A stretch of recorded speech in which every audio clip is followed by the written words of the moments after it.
Good evening, everybody. This is a completely new way of giving a talk for all of us.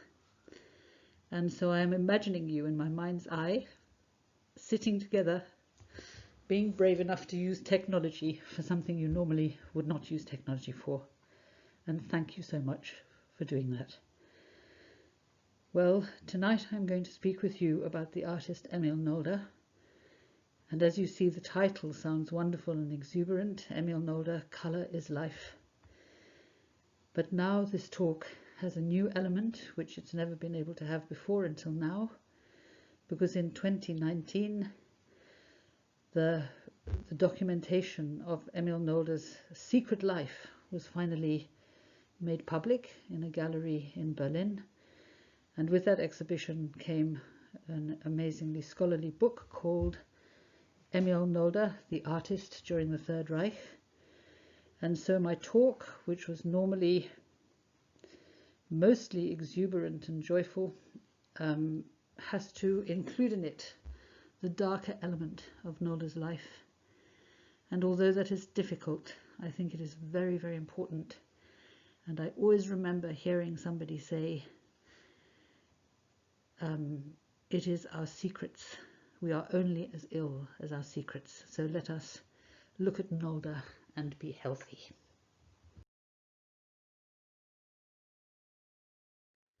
So here we are looking at Emil Nolde and his wife Ada. This was in their ripe old age, in the beautiful garden of their house on the German-Danish border called Siebel. He was born in 1867 and he died in 1956.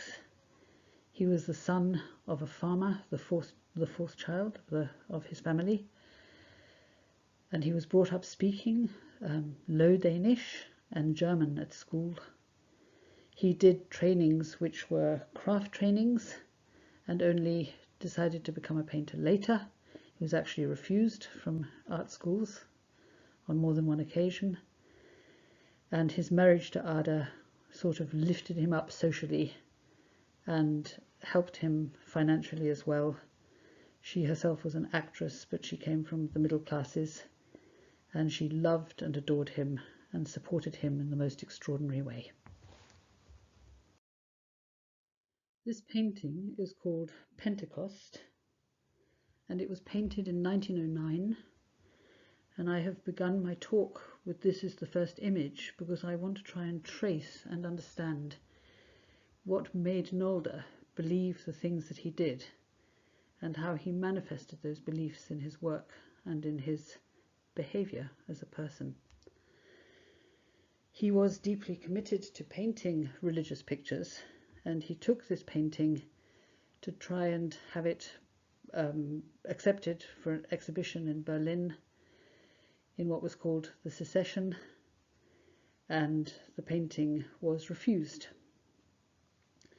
If you look at the work, it is extraordinary if you think of the time it was painted, 1909, that women didn't have the vote, that if you weren't married and you loved a man, you were cast out from society, that there was the most extraordinary bourgeois rules and all kinds of incredible constrictions on a person's life.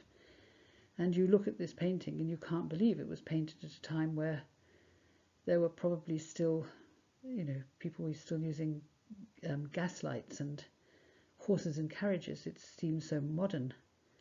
And the reason it's so modern is because it is so free, and some people would call it crude. It's almost mask-like. The faces are almost mask-like. The paint is thick and heavily applied.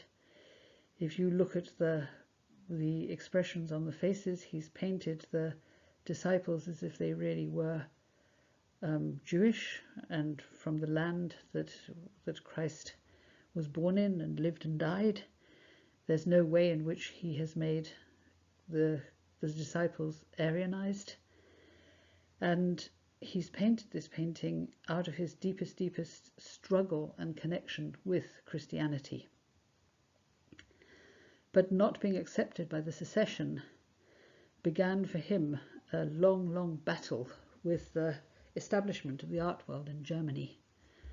And at that time there was an incredible struggle between what was called German Expressionism and also the art that was coming out of Paris, the Impressionists, and many, many German painters were struggling to have Expressionism accepted as the culture and the art of Germany. They wanted to honor a German way of looking at things. They found the Impressionists terribly superficial and rational and lacking in the realm of magic and imagination. And the whole reason that they wanted to paint in this way was they were describing an inner struggle and an inner world, and they were much more interested in something being filled with meaning and feeling than being just correct and looking like a sort of pale imitation of Renaissance painting. So when Nolde was rejected, there began a long, long struggle against the accepted art world in Berlin.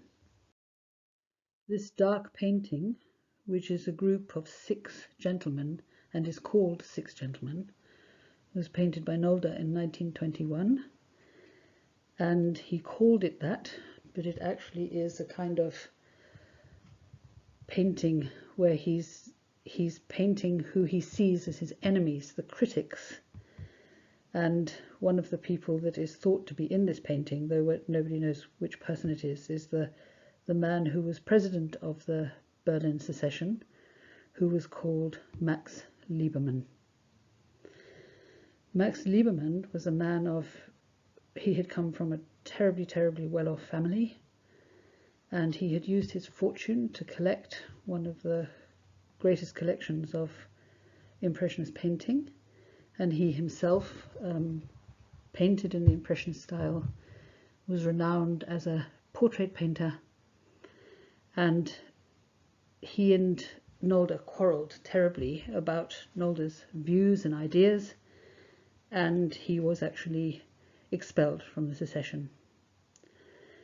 And this painting is a kind of expression of Nolde's feeling of being oppressed and scapegoated by a group of people who held all the power in the art world in this great city.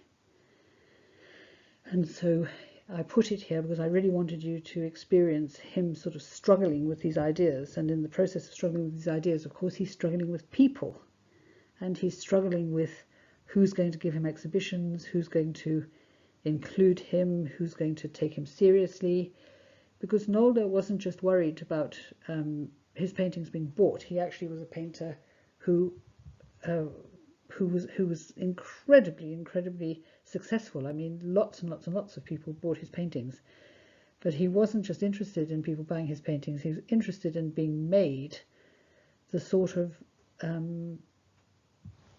the man who stood for and led German art and German culture. He wanted to be accepted by the establishment as the king, the one who knew and understood and led German art to its true destiny as a cultural holder of truth for his country. So he was very, very upset that these establishment figures didn't accept him. And the painting, as you can see, it's not a sort of joyful painting. The characters look out at you with narrowed eyes or staring eyes or frowning faces. The colours are quite the light is a cold light. They don't look like a group of people where you say, oh, they look like they'd be really fun, let's go and have a conversation with them. He's painting people who he sees as his enemies, as the people who've misunderstood him.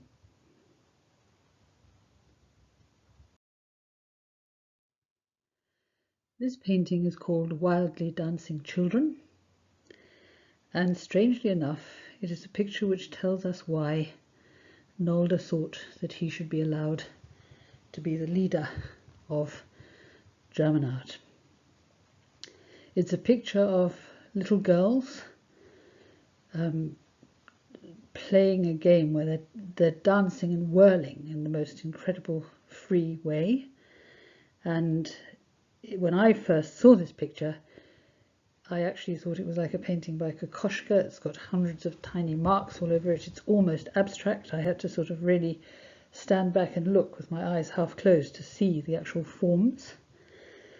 And this picture sort of sums up what Nolde thought about himself. He thought that he was born in the country, close to nature and close to the seasons and close to a kind of simple Christian spirituality. He actually describes lying on the ground with his arms outstretched on his back and experiencing himself as Christ taken down from the cross, and how when he turned over and put his arms onto the earth was like a sort of beloved female form. And he basically believed that the artist that was most needed in these times of kind of rationalism and the sort of loss of magic needed to have this closeness to nature and this closeness to that which some people may call primitive, but which he felt was innocent and pure and untouched by all the difficult things about modern civilization. And so he really told the story of himself as being this boy who'd been brought up on a farm in Denmark, where the only book in the house was the Bible, and where he made his art with no preparatory drawings or building it up with sketches, but rather that he entered the process of painting in a sort of frenzy. He painted the frenzy, the frenzy of dancing. And it was this that he wanted to bring to painting, this that he saw as authenticity and realness and purity. In 1913, Nolde went with Ada on an anthropological journey, which was funded by the German government. It included going to New Guinea, Moscow, Siberia, Korea, Japan, China, the South Seas. And while he was there, he made hundreds and hundreds and hundreds and hundreds and hundreds of paintings and drawings, and he very, very often concentrated on the dance. And this painting is called The Candle Dancers. And if you look at the colour, you can see that he is in a completely different country. He isn't in the northern European world. He's in the wonderful world of the South Seas. And the figures are half naked, and their breasts are exposed. They are not children, they're women. Their hair is wild. The clouds and the place which is the sky looks like flames. The actual candles the women are dancing around are flickering in the same colour as the burning sky. Their arms and legs and bodies are wildly moving and pushing right out to the edge of the painting. And there you have Nolde experiencing in these other cultures the same kind of what he would call purity and closeness to the true, unspoiled human being. And one of the things that I find really interesting, I once had to give a talk about masks, and there I learnt about Apollo and Dionysius. And Apollo is the god of form, music, structure, thinking, and Dionysius is this wild god of wine who, in a sort of frenzy, comes to some kind of truth and reality.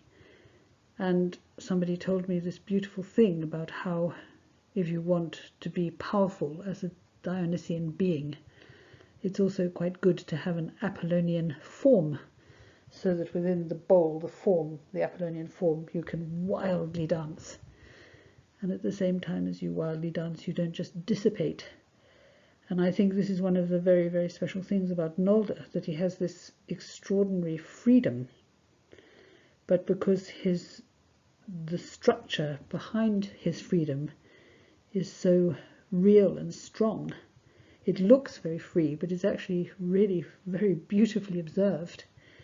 And there's this combination of sort of invisible form in which this Dionysian wildness can take place without just being dissipated. And he did say that if you have too much form, then you get something sterile and dead. And if you have not enough form, then you have something which is flabby. And this combination of form and freedom is something that was very, very important to him, but it was so important that you had the impression that he had not had to think about the form at all.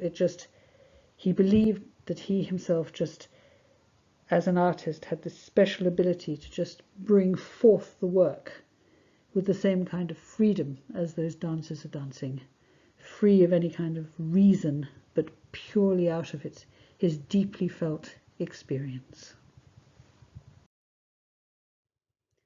This may seem a very strange picture to put right here in the middle of the dance, but I'm putting it there because I want to explain to you what Nolde thought about visiting all these other cultures. He basically had the most incredible sympathy for all these other civilizations, indigenous civilizations, and he felt that there was so much that we could learn from them because they were still so close to nature and hadn't been destroyed by modern thinking. And while he was in Berlin, he used to go and visit something called the Ethnological Museum, and it was full of all these objects that had been collected from all around the world. And he himself collected many objects. If you go to his house in Siebel, you can see all these objects, and you can see them over and over again occurring in his paintings. And this painting has been made out of these objects. It's called The Missionary, and it basically says what he thinks of these cultures and also of how we have treated them. And what he's done is he's taken some objects, an African sculpture and a Sudanese mask and a Korean figure, and he's placed them into his painting. The Korean figure originally had a white face, and he has painted in the picture with a brown face, so that he's really making a statement. So what he does is he uses the objects and he paints them in such a way as to give you a narrative of his views.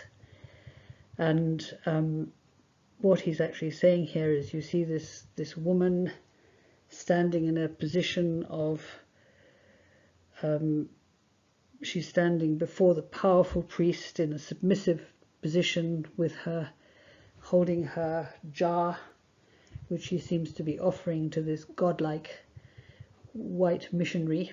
And he is more frightening because he has hidden his whiteness behind brown paint, and behind him is this mask from Sudan, which seems to be looking askance and in horror at this relationship between the missionary and the beautiful woman. And the missionary is constrained, has no spontaneity, has a kind of terrifying face, is in a relationship of power, is commanding submission.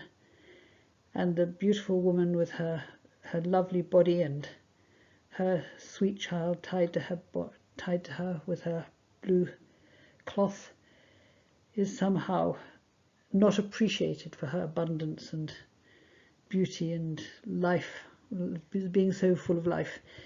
And this is really what he felt about colonialism. He felt that colonialism was actually destroying these indigenous cultures and taking away all that was life-giving about that way of being. And so it's very, very strange that he had that insight into these other cultures, which had a kind of respect, though it was a sort of extraordinary romanticization, but nevertheless it was a respect. and this horror of us overwhelming those cultures with our rules and our gloomy, judgmental, missionary Christianity. Nolde divided his life between the city and the country, and spent the winters in the city and the summers in the country. But his attitude there to the dance was very, very different. He describes the dancers there as pale as powder and with the smell of dead bodies, impotent princes of the gutter, with frantic women of the demi-monde in their elegant, daring clothes. And he said, as an artist, I am also attracted by decadence, by those who exhaust their lives in the shallow pursuit of pleasure. Occasionally I feel that spiritually I participate in all these kinds of lives as well. So he paints the dance of the city, but it is a decadent dance. It's not the dance which is the highest form of ecstasy, which takes you straight back to nature and helps you to find yourself. It is the shallow pursuit of pleasure, and it is something that he tastes and experiences as a way of experiencing this other side of life, but it doesn't inspire him in the same way. And his wife was actually an actress, and there were times where, when he was living in Berlin, he would sit in the same place as the orchestra was, and he would have all his paints there and his graphic materials, and he would paint the stage and paint the singers and paint the dancers and paint the life that was going on in the theatre.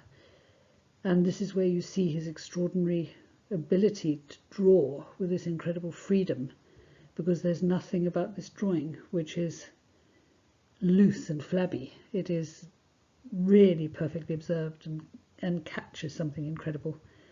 But it is this other side of life, this side of life which, for him, the city stands for all that is corrupting of German culture, cosmopolitan culture, which takes us away from being rooted in one place on the earth.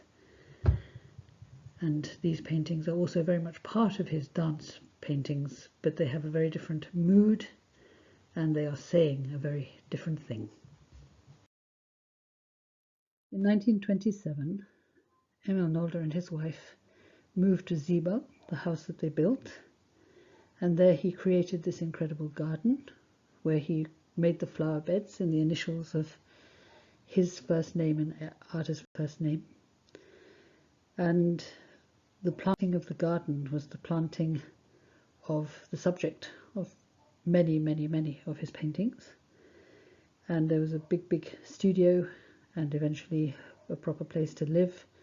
And although they spent winters in Berlin, they basically wanted to be there in Ziebel as much as they possibly could.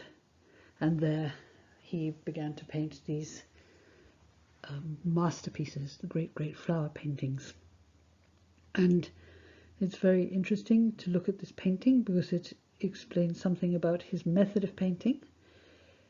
It's interesting that he lived in a time where Picasso, and Gauguin, and Van Gogh, Cubism, writers like James Joyce and Virginia Woolf, breaking up the whole way that the novel is written, so that you see many different realities at the same time.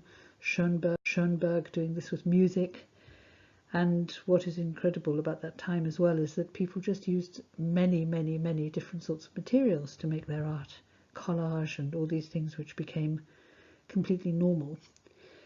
But Nolde never ever did anything but use canvas, paint and graphic materials. He never ever took up any of these modern materials.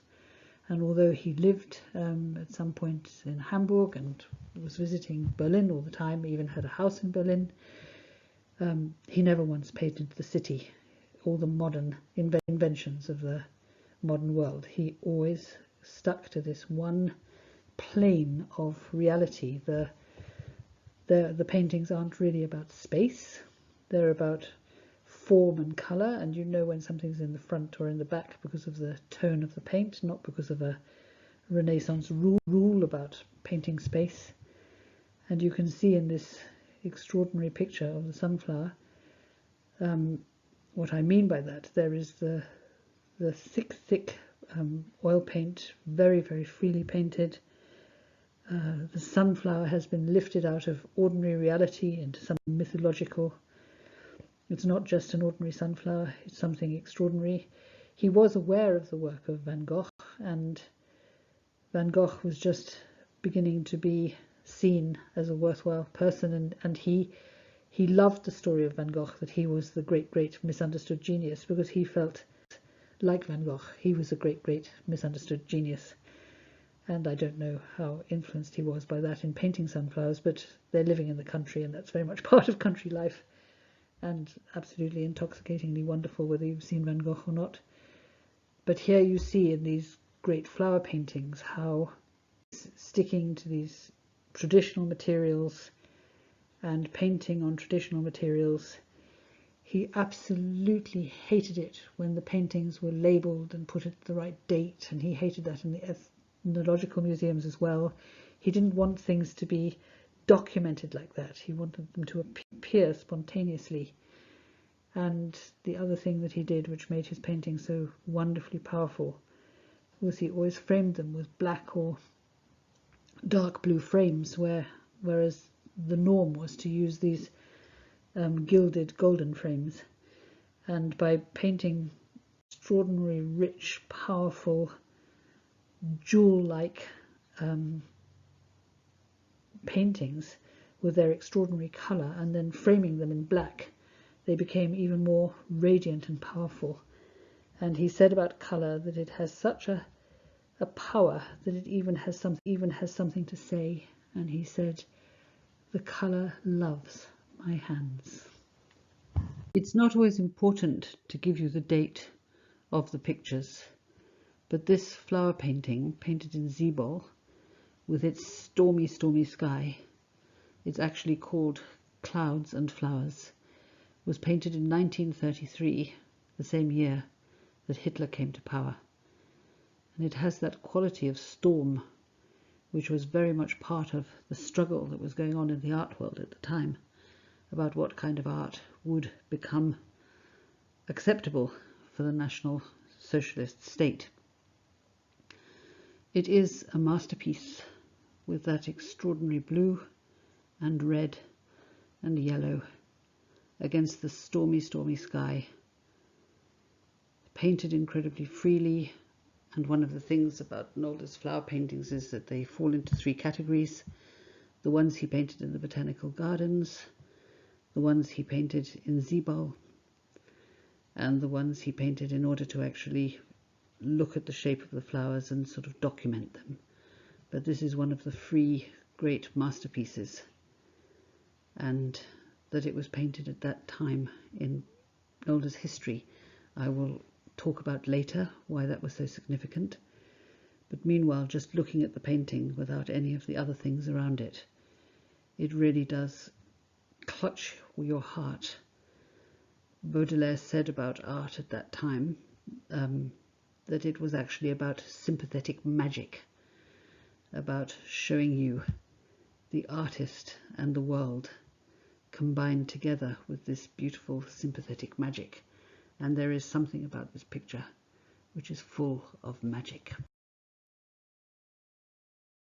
The apocalyptic mood of the last painting made me then choose this very joyful painting of the flowers in the garden, calendula, poppies, and there tucked in between the green, the blue watering can.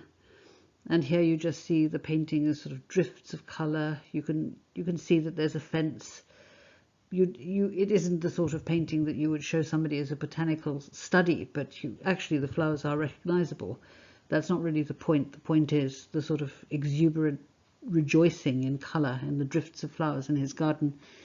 And when Nolde died, the garden was kept in the way that he had actually planted it. It was seen as part of his work, actually, and it was renowned, and the local people all knew Nolde's garden and loved Nolde's garden because of the flowers and the way that they were planted and the way that they were used in the paintings. So this is Nolde just exuberantly enjoying flowers and colour, the sheer pleasure of colour. Nolde not only painted the garden, but also the surrounding landscape, flat with these huge skies, the red clouds bleeding onto the earth, into the furrows, reflecting in the water. He wasn't interested at all in making any kind of social commentary. He was interested in man standing in front of the primal power of nature in all its different moods. And this is what these paintings are about. Many, many paintings of landscapes, of which this is one. It has been said of Nolde that he paints the sea in a way that no one else does. He doesn't see it from a boat or from a beach. He sees it as a being in itself, primal and powerful and godlike. And what he loves most is to paint it in its stormy permutations. So what you're experiencing is not the kind of view that you normally expect of the sea as the background to a human drama, but the sea, the god of the sea which is godlike and a being in itself.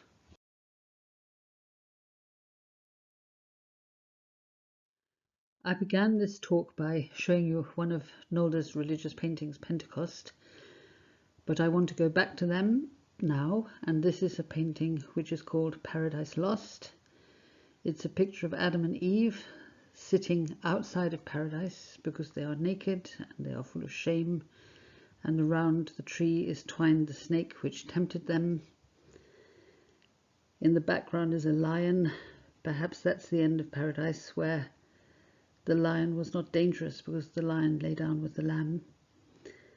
But here you have Adam looking full of rage and disapproval, and Eve having a look of nakedness, which is beyond just that she wears no clothes. She looks almost as if she's been unpeeled, and as if parts of her body have been exposed, which are even deeper than the skin nakedness that we are looking at. It's more than that. It's a profound soul nakedness. And the snake, there's almost something humorous about it because it's been painted as if it looks a bit depressed. But he's painting these religious subjects in this expressionistic style. The huge hands of Adam, the particular nakedness of Eve, the feeling of them just being so vulnerable is a very powerful image of that story. This painting is called Christ Among the Children and was painted at the same time as the Pentecost painting, which I showed you at the beginning of the talk. The thing that I find beautiful about this picture is the glance between Christ and the children. The disciples are behind him. They have been trying to protect him from the children, and he said, "Suffer the little children to come unto me." And the mother holding the child is looking at him. But the glance that is really, really important is the glance between Christ and the children, the way that they look into each other's eyes, the way they have this absolute childlike features, and Christ's kind and benign face. Even from that view, you experience that he is young and that the expression on his face is benign. And there's something incredibly powerful in the way that he responds to them and they to him, and they behold one another. This painting is called Ecstasy, and I've never understood why it's called that until I read this new book that came together with this exhibition about Nolde and his Nazi past. I discovered that at first it was called The Annunciation, and that seems to me much more what it should be called. There's a figure in the back holding the cross, maybe a kind of reference to what could be roses, and a woman leaning back on her hands, naked, as if to receive the Holy Spirit and to conceive the Son of God. It's extraordinarily dangerous kind of picture, erotic, not really how we think about Mary. But Nolde actually said that about his Christianity, that it had to be untrammeled.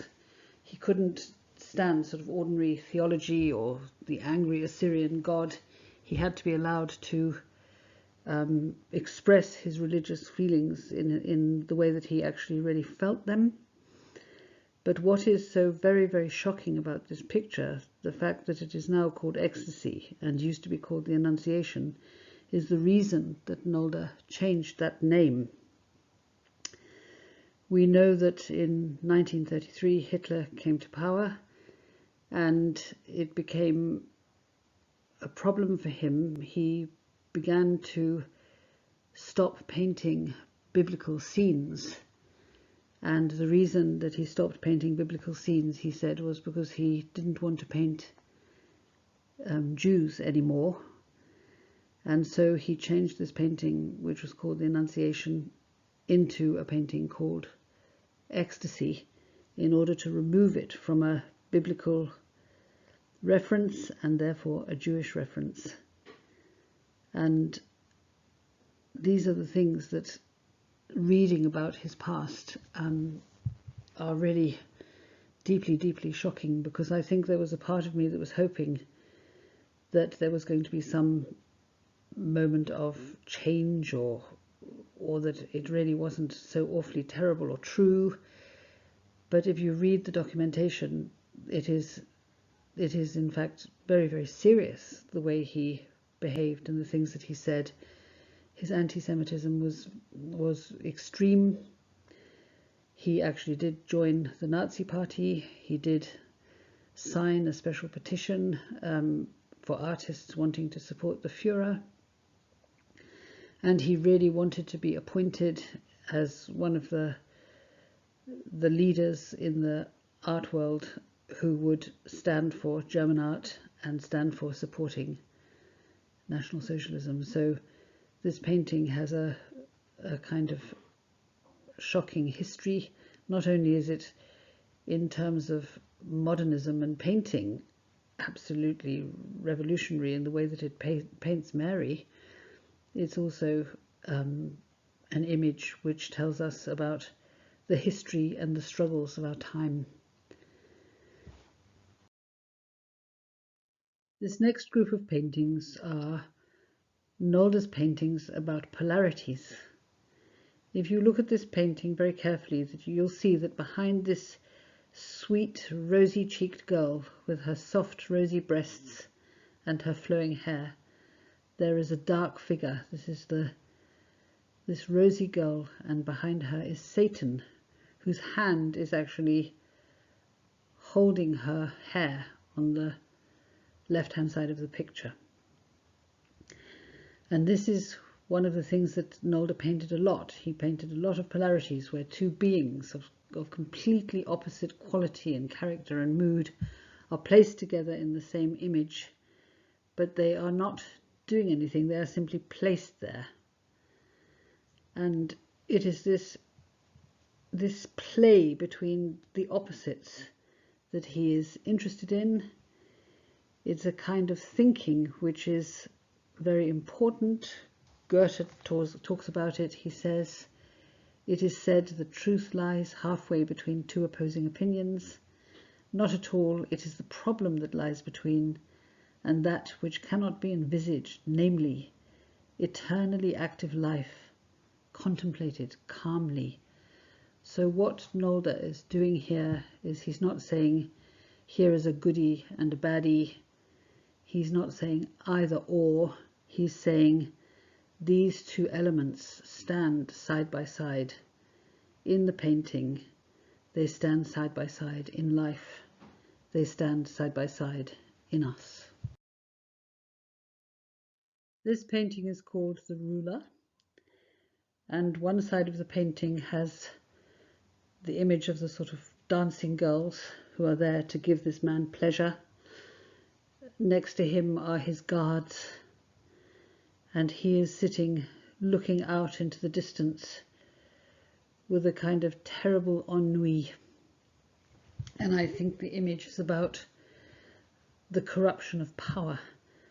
And what it makes me think of is this beautiful story of T.H. White's when he makes one of the he makes Merlin teach the young Arthur to learn about all the different aspects of human nature. And he does this by transforming him into different creatures. And one of the creatures he transforms him into is a fish. And he goes into a great moat around a castle. And there he sees the pike which has total and complete power. There is nothing. He is the most powerful creature in the moat. Everyone is afraid of him. Everything moves out of the way when he comes. And there's something about power, absolute power, and having nobody to brook you or to make you accountable, which doesn't leave you feeling wonderful and exhilarated. It leaves you feeling lost and broken and empty. And this is the mood that I find in this picture. This painting is called Child and Large Bird. And these paintings are often described as a mixture of grotesque and fantastical. And what is interesting about them is that Nolde talks about them just appearing, that they insist on coming through when he's painting. He doesn't plan them at all. And what is interesting about this picture is the way that he changes the relationships of size. The child has got a massively large head and seems to be standing peacefully and helplessly, and this creature, this bird, which is more grotesque, is nevertheless fleeing from her. So their relationship is ambiguous. And the only person I know who paints like this is an English painter called Ken Kiff, and he spent years in Jungian therapy. And when I look at these pictures, I really feel as if you can almost see the proof of Jung's ideas by looking at these pictures. But I will talk about that a little bit more when I talk about the next picture. This painting is called Maturity of Life, and it depicts an older man and woman bound together in absolute mutual respect and harmony. And behind them is this beautiful, beautiful blue light, and they themselves are painted with golden browns. Everything in this painting is about respect and mutual love and devotion. I'm now going to talk with you about a group of paintings called the Unpainted Pictures. And these paintings are all on pieces of paper about the size of a postcard. They're all watercolors, and the legend that surrounded them was that after Nolde was put into the exhibition of degenerate artists by the Nazis, he was forbidden to paint, and that he lived in Sibol and had a secret room which looked out onto the plain and the path leading up to the house so that he could see anybody coming in case somebody was coming to take away his work or to take him away because he was not allowed to paint. And he painted in watercolor so that they couldn't smell the oil paint, and he was able to hide it as soon as he saw anybody walking up the road. This was the story of the Unpainted Pictures. And this new research that has been done by this group of people around the exhibition in Berlin in 2019 tells the real story of the Unpainted Pictures. And I will try and tell you that a little bit before we look at the pictures, and then while we're looking at the pictures I will fill in more details. We are looking at a painting of a seascape, painted on a piece of paper the size of a postcard. The watercolour is underpainted with tempera, and that's why it has this incredible depth and power. And we are looking at a picture which is called an unpainted picture, which is called something that doesn't exist. And the combination between it existing and having the name of something that doesn't exist sets up a kind of dynamic which in the soul, which makes one feel that there's something very poetic about that name and this group of pictures. And I myself always loved the legend of the unpainted pictures.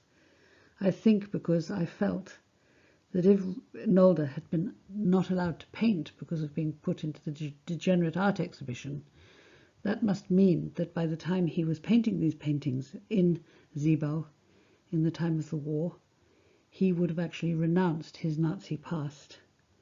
And this is what made me love these pictures so much, that they were the pictures of somebody who was suffering and unseen, and had, no doubt through suffering and being unseen, renounced all that was going on in that terrible time. This, unfortunately, was not the case. This is another unpainted picture, and it's called The Adorned Couple.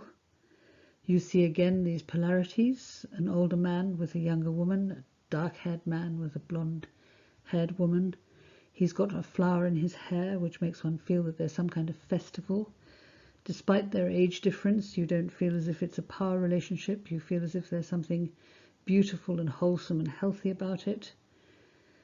And there's the use of graphics to bring out the drawing, which is not always what happens in Rilke's paintings, but what he does when it's watercolor, because he can't create the form in the same way as he can with oil paint. Another positioning of two different beings, an animal-like being who is almost, we know from Nolde's own writing that he often used animals to describe the male lust of the female form, but the female figure, though naked and being embraced by this male animal creature, is nevertheless not a sympathetic being. You don't feel as if she's a helpless being being overwhelmed with by power. You feel as if they are both enjoying this lustful union. And it's these polarities that Nolde is playing with even now at this time when he's painting these paintings during the time of the war. Once again, we have a male and a female figure. The man is dressed and looks more somber. The girl is red-haired and half-naked, and she's smiling, and there's something about her which is wanton. One has the experience perhaps of a seductress. All these things are just conjecture. The paintings need to be lived with and experienced in order to find some kind of mood or meaning, but it's not something one can pin down. This painting is called Friend. It has a very loving, benign mood. The faces of the two figures, children, holding on to each other lovingly, are shining because they've been underpainted with tempera, which means that the watercolor is making it possible for there to be light shining through the watercolor. Beautiful, joyful, loving picture of a gesture towards two young children loving and protecting each other. This is a painting of flowers, lilies and irises especially. There's something more to this picture than just a still life of some flowers that Nolde liked. They have the quality of being held aloft in some kind of ceremony, or to be cast upon the ground in honor of something. The flowers are lifted up out of ordinary sort of bourgeois household decoration into something more mythical and more powerful. This little watercolour is called Gort the Red. After the exhibition of degenerate art, Nolde began to paint imagery out of Norse mythology and Icelandic mythology, because he was trying to curry favour with the Nazi party, because that kind of mythology was much more attractive and more likely to be accepted by the people who were going to judge whether he was allowed to paint or not. And he painted a whole series of works which were in watercolour at this time, using this mythology. And then later, after the war, when he used the watercolours to paint oil paintings, he didn't paint very many of the ones which had a Norse mythology root, because at that time, after the war, the Norse mythology had fallen into disrepute because of its being used by the Nazis. And so very few of those paintings actually became oil paintings, whereas a lot of these unpainted pictures that were painted at the time of the war were then used later to work up to large oil paintings. This is one of the unpainted pictures which was worked up into an oil after the war. It's called The Great Gardener, and it's a picture of Nolde's theology, that behind all creation is this ultimate being, this mighty, ultimate, meaningful being, and that all of the earth and all of us are somehow or another connected with something which is not material and which is not explainable, but which lies at the basis of all things. In order to bring this talk to a close, I'd like to just explain the real story behind the unpainted pictures, and also the real story between what we knew about Emil Nolde and his life and what we now know since all this research has been done. When I practiced this talk with a friend, she said after I'd given it that she felt as if something very traumatic had happened in hearing this story. And I was so grateful to hear her say that, because that was exactly how I felt. I had always talked about Nolde with a kind of song in my heart. And this time, having read all the things that I read, I found myself actually experiencing trauma, as if I had found out something terrible about someone I really loved. The reason I had had such a positive experience of Nolde was that many of the notes and documents which showed what had really happened had been quite consciously kept secret by Nolde. So after the war, he was taken away to be denazified, like so many people were, and he came back and he began his art life again, and he began writing a story about what had happened to him during those years of the war, and that's when the story of the unpainted pictures came about. But what had actually happened was very different. After he had been put into the exhibition of degenerate artists, he was actually the artist who had the most paintings in the exhibition of degenerate artists. He went and he begged to be taken out of the exhibition. He said that he was an absolutely loyal German. He was a loyal supporter of Nazi ideology, and that it was completely wrong that he was in this exhibition.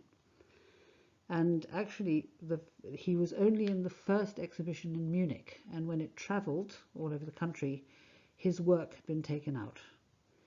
And at the same time, he had to put in a series of pictures to an organization which checked whether you could paint or not, if you were a painter who the Nazis could support painting, and you had to put in a set of pictures to be judged.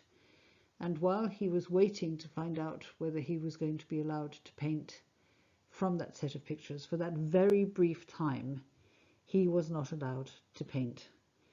But as soon as the work was passed, he was told that he could carry on painting, but that he was not allowed on any account to have an exhibition or do anything publicly with his work without first checking that it was okay with the Nazi authorities. And so actually he was not forbidden to paint through the whole time of the war. And when the war ended, he made up this story of the forbidden pictures, because this story made him seem like a kind of hero of the war who was carrying on with truth and beauty while the Nazis overwhelmed the world. But actually that wasn't true at all. He did continue to paint in this little room. He did have this little room upstairs where he painted, and he did paint lots and lots of small paintings called the unpainted pictures. But there were hundreds and hundreds and hundreds of these small paintings, and he had painted them all his life. The thing that we have to understand about Nolde is that he was always making pictures of himself, romantic pictures of himself. He had a story of how he wanted to be seen and perceived, and he made sure by the way that information was released that that story was kept safe.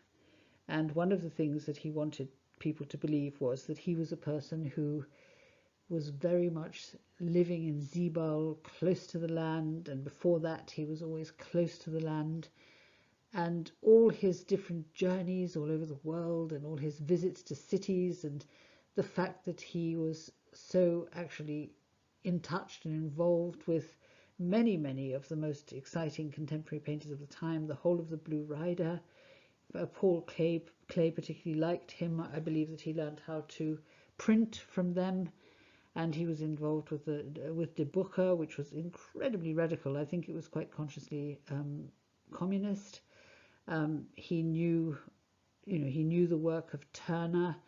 He had visited England. He was actually much more of a cosmopolitan traveling person, but he didn't want anybody to think of him like that. He wanted them to think of him as the misunderstood, brooding, truth-telling great master living alone in the country and making this work for which there were no little sketches before, because he didn't need little sketches before. They literally were born out of his soul, fully made, like Pallas Athene springing from her father.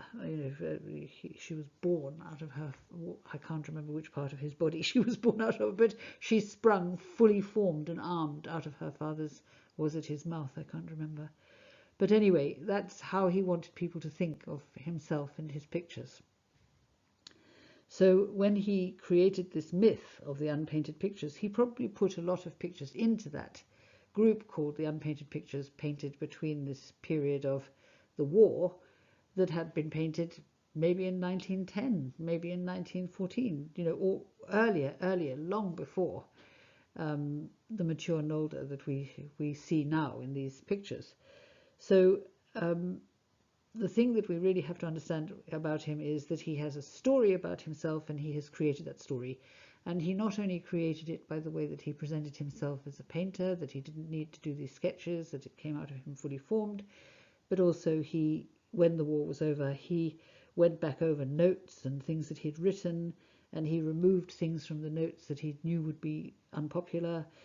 As I told you earlier, he stopped painting Norse paintings because that was no longer the thing he needed to do in order to curry favor with the Nazis. And he was actually, also the other thing about Nolde, which we don't really realize, is that he was incredibly successful. One of the reasons that the Nazis were so against him when he brought his paintings to be looked at for them to decide whether he could paint or not, was that he was making so much money. And so, this idea of Nolde being sort of financially secure and having heaps of people loving his work and buying it and getting it all back out of the degenerate art exhibition, getting back the pictures that they'd taken from his house and taken from the people who'd bought them. I mean, all these paintings were returned to him because he was so clearly a loyal Nazi. They didn't, it is actually known very, very clearly that Hitler absolutely hated Nolde's paintings. And the wonderful psychotherapist Alice Miller, who wrote The Drama of the Gifted Child, she she's written a whole load of essays about artists and the effect that they have, the effect they've had on famous people, and she said that one of the reasons that Hitler absolutely could not bear any of the Expressionists was that they really make you connect deeply with your middle, with your feelings, with your authentic soul. And he was so determined to teach the German. I mean, he actually gave speeches where he said he wanted German youth to be known for their heartlessness and their ruthlessness. And we know that Höss, who became the commandant of Auschwitz, that he was working in the camp outside Munich, and he was in the SS, and he deeply wanted to be a farmer, but instead he was working in this camp because he joined the army and joined the SS, and he found it absolutely unbearable how cruel they had to be. But he says in his biography, or autobiography, that he writes just before he's hanged, after his trial, he says, it was not possible for me to say to my fellow soldiers, I cannot do this. It's too painful and it's too cruel. And to actually admit to being vulnerable was the worst thing that you could possibly do, to be a good Nazi in the SS. And of course, the thing about Nolde's pictures, I mean, I know that for myself.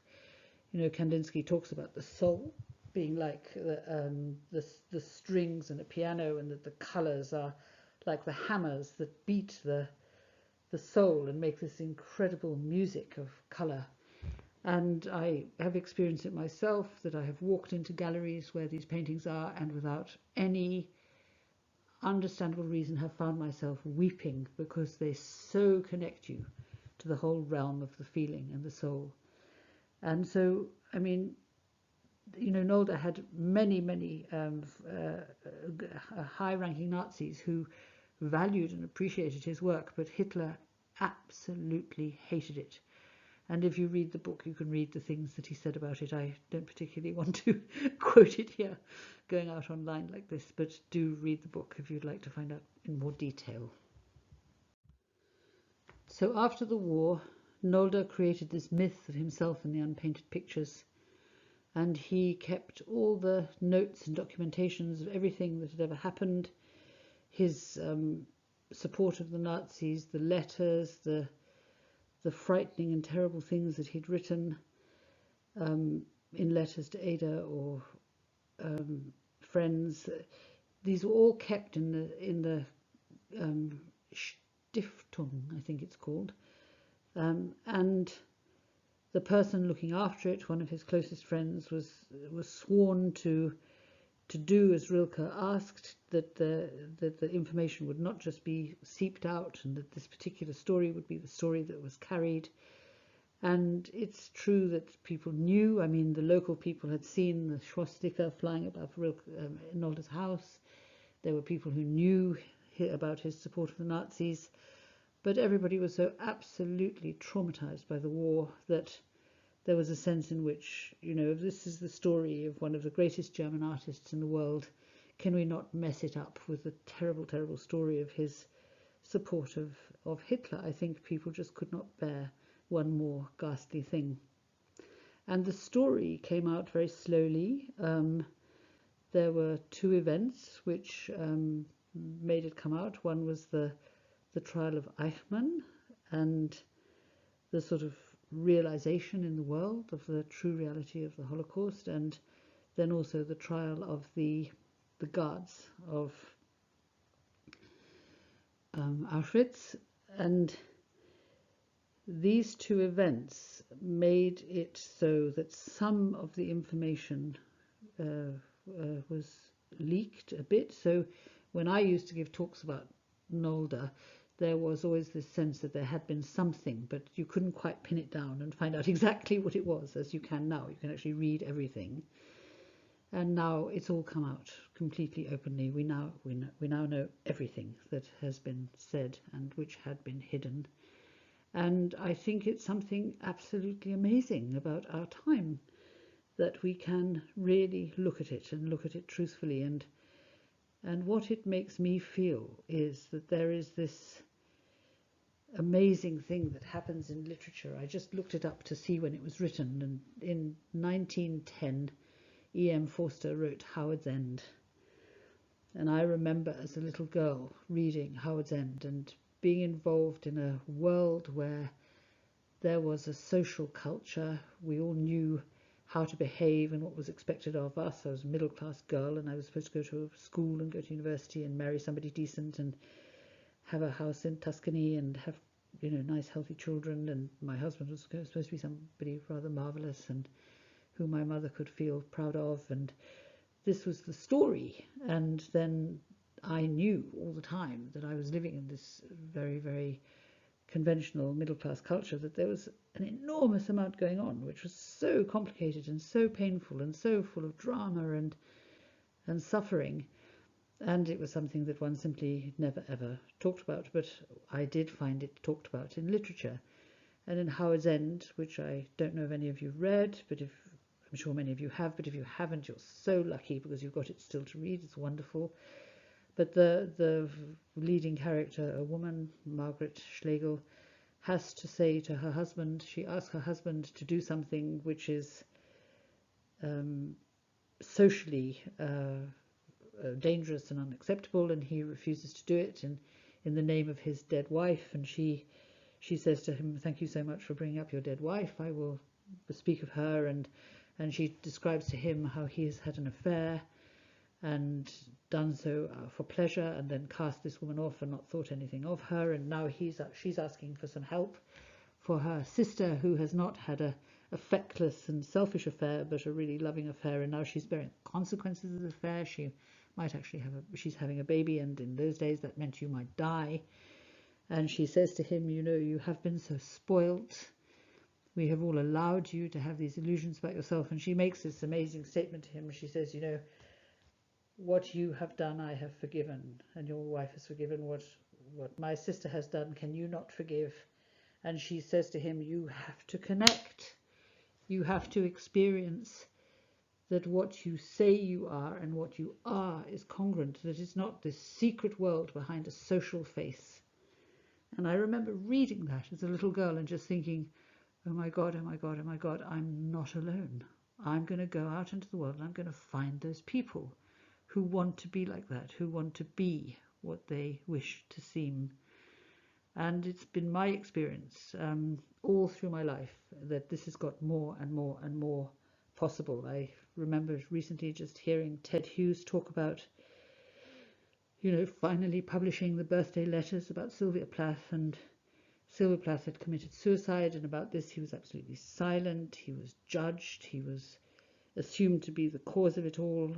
And just before the birthday letters came out, and there were these, he was sort of, he got his incredible prizes and adulation for this extraordinary and wonderful description of this complex relationship, which was nothing like the sort of public picture. And he said to his daughter, "I've discovered that talking about your personal life, which was something that I thought one should never do, was actually the right thing to do. And if I had done it earlier, there would have been so much less pain." And so when I look at this story of Nolde, that, it has literally broken my heart to discover all these things about him. But I want to be able to say, I want to know the people around me in their weaknesses and their strengths. I want them to be able to know me in my weaknesses and my strengths. I want to be able to say, what I have done, you have done, what you have done, I have done, that we talk to each other about our weaknesses and learn from them, rather than reject each other if we are not perfect. And of course, being deeply involved in something which brought about the Holocaust is not something you can speak lightly of. It's not like being horrible to a couple of friends for a few months or something like this. This is so traumatic, what happened in the time of the Nazis.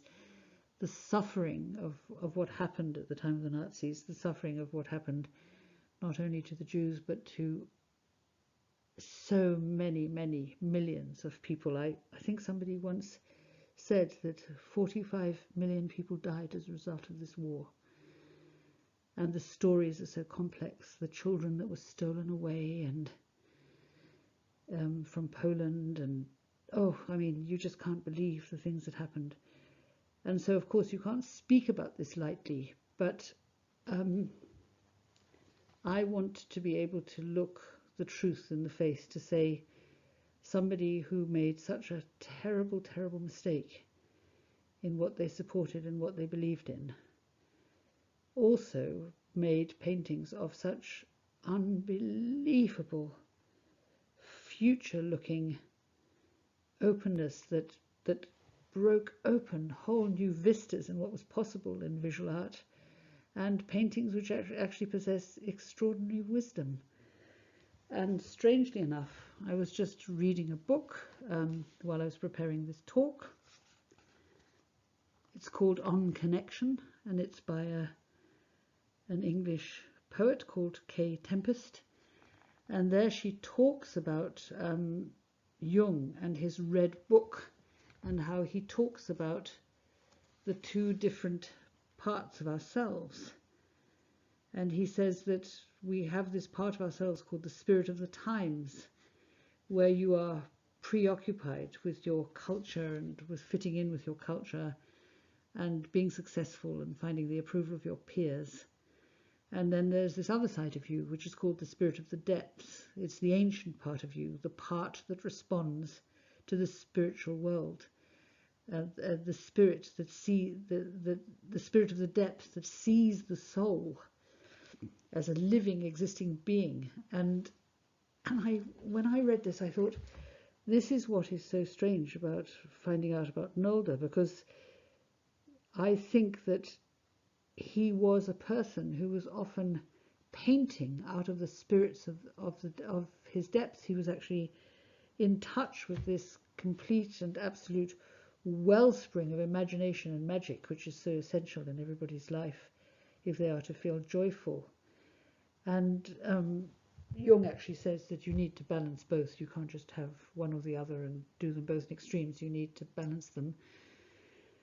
But I think one of the reasons that we sometimes see this work, and it's so exquisitely wise and beautiful, I mean, to talk the way he did about the sea, I am not seeing it from a boat or a beach. I am seeing it as a being in its own right, a god. I mean, what a way to paint the sea, what a way to talk about it. I mean, it gives me gooseflesh. And there's something about him which is so profoundly wise, and yet at the same time he did say and do some things which make my hair literally stand on end, and which I will suggest to you to read rather than me read them out. But he was most definitely anti-Semitic, and he also, even in the middle of the war in about 43, he wrote that he felt that Christianity had been completely misunderstood, and that the whole thing about compassion and love had actually weakened our culture, and that what Hitler was doing was giving it back its power and its strength. And of course, if you read these terrible speeches that Hitler made to the young, where he said, "I want you to be known as the most heartless, ruthless race upon the earth. This is what it means to be strong." You can see that he was even corrupted by this, which you can't believe if you are sitting looking at this picture here that I am talking in front of. But I just want to say one other thing, and that is that when I read in the book about what German scholars thought about Nolde, you know, at the time he was actually in the Chancery. Merkel had him in her office, and, you know, people were asking questions, can you really have this man represented there? I think they're changing the pictures all the time. He's not the only one there. And this man says, you know, you cannot create a world where there is only this hero, this perfect hero, and everybody who falls out of the perfect hero role is not allowed to speak, is not allowed to do anything. And if we start sort of taking these pictures out of circulation because of the weaknesses of Nolde, the terrible weaknesses of Nolde, we will actually be behaving like the Nazis, who decide what we can and can't write and read and look at and be, and that it is about living with this complexity and asking oneself the question, who am I? what would I have done at that time? What am I doing now? Which could be the seeds of that time. I never forget reading Albert Speer's wonderful biography, where he describes meeting Hitler. He was a man who'd never been loved properly, and he didn't really want to meet Hitler. He was rather snobbish about him, and he met him, and Hitler did this thing where he looked at him and he saw him and he beheld him, and for the first time he felt like he was someone, and he got drawn into that mad, mad, mad world.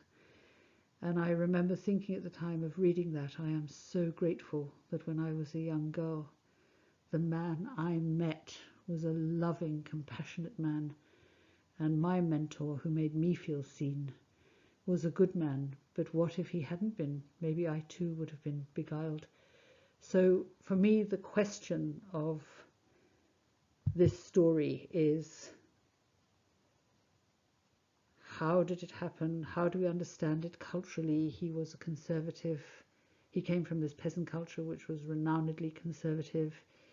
They were the German people were so traumatized by the First World War. They were terribly, terribly frightened, and this man came with these supposedly charismatic and amazing pictures which made people feel seen and heard and understood. Where has that happened recently that we know of, actually? A lot of people say that about America, and we are left with this question: what can I learn from this story? What can I learn from living with this complicated question of paradox, of the good and the bad being present in one person, of genius and absolute shocking wickedness being present in the same person? And how can we look at this story and say, how can I learn better how to be human? So I'm ending the talk with this exquisite unpainted picture of this Pierrot and lilies. We know that Pierrot, the clown, can be Christ. When you see the lilies in religious pictures, they are often messages from the Spirit. The Annunciation, she carries lilies. And there is this relationship between the lilies and the Pierrot. He could be a Christ figure, he could be anything, but you sit and look at this picture, which is so delicate and tender and loving. And what I would like to remind you of are the wonderful words of Goethe. It is said that truth lies halfway between two opposing opinions. Not at all. It is the problem that lies between, and that which cannot be envisaged, namely, eternally active life, contemplated calmly. And for me, what this means is, we cannot say either or, good or bad. There's good people, there's bad people. We can only say, how can I have the resilience and bravery to look in the face both the good and the lost and corrupt, the difficult parts and the wonderful parts, and to own them all. And I just keep remembering the beloved Thornton Wilder. Terribly sad that he's not published at the moment, except for one or two of the more famous things, but his wonderful, wonderful novels. And he says that you cannot make good art unless you include in it the dark. You cannot make anything, relationships or community or anything at all, without including both the light and the dark. And if you push away the dark, what you are reduced to is sentimentality, and sentimentality has no strength to face the challenges and the wonderful joys of life.